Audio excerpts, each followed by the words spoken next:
Hello, Geeks and Gamers. My name is Jeremy. I'm joined, as always, by Kiku, and we just saw a movie. Yeah, we really did see a fucking movie. This fucking shit. Cut.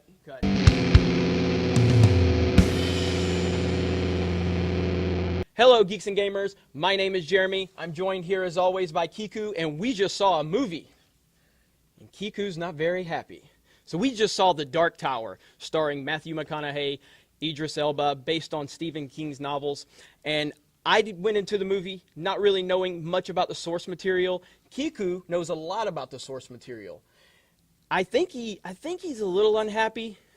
I think he's a lot unhappy. I actually, during the film, sitting right next to me, and I could feel his anger. Like, it was bad. I mean, he was really, really frustrated. So, in a calm, professional way, can you give your thoughts on The Dark Tower? So here's the thing. When you're going to do a property based off of another property, and let's say, I don't know, it's a series of books, it's probably a good idea to layer your planned universe of movies like a novel series. Layer on top of layer on top of layer. Especially for people who don't know what's going on. And that's what really frustrated me is if you never read The Dark Tower, never cared less about Stephen King or that universe, and they just gave you this movie, there is no way for you to understand any of the cool stuff that The Dark Tower has in the book series. Insert Morgan Freeman meme. He's right, you know. It blows my mind that in a movie based on a series of books where the first book's only like 250-something pages, that a $60 million budget cannot make you a movie based upon that book, even taking in some of the stuff from the second book, because the first book's just them sitting there in the desert talking to each other.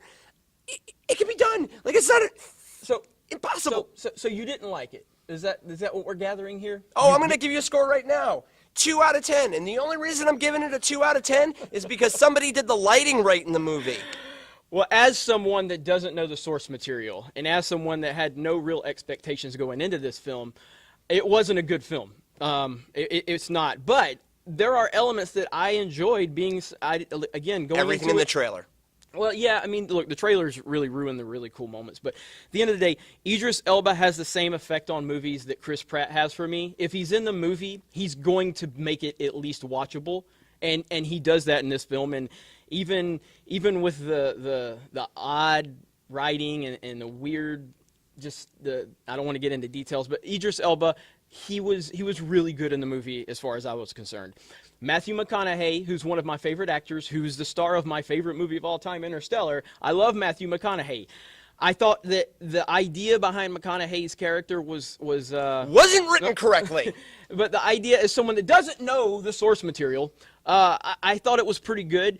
But as the movie went on, I feel like Matthew McConaughey was auditioning to be the villain. Wasn't written correctly. He was auditioning to be the villain for the next Fast and Furious franchise. Truth. Hashtag. The kid. Let's talk about this kid. You ever seen a department store mannequin thrown through a window and hit by a bus? Way more entertaining. Who hired this child actor? He wasn't as bad as he's saying as far as... He was bad. He wasn't great, but... A mannequin thrown through a window? My 5-year-old, okay, has that same slack jaw look when he figured out how to flush the toilet. Brutal. Look, I'm sure he's great in other things, but as Jake Chambers, he was like, that was his, like... There's some stuff in the first act, the family dynamic, and I thought there was some decent chemistry with he and his mom. Now, I guess his mom's not even supposed to be featured as a character, No, really. his parents in the book, like, his dad's actually alive. First off, he's alive. So they had to wrap up that whole, his parents died, tragic story. It wasn't in the book. But as someone that didn't read the book and know the book, I thought there was some genuine, heartfelt moments with his mother and him. I bought into it. But yeah, I mean, overall though, the movie just, I didn't really grasp. It's confusing. I didn't grasp the world. I feel like it could have used another maybe 10 or 15 minutes on the front and maybe a 10 or 15 maybe in the middle to do a little more world building to kind of let me, as someone that doesn't know the source material, grasp what exactly is going on. I'm going to put it to you this way. What they show in the movie, right, of what like the Man in Black's doing, doesn't even show up till the 5th book. Doesn't even, so when you're and how like, many books are there? There's 8. And So there's 8, okay. Here's the thing, right?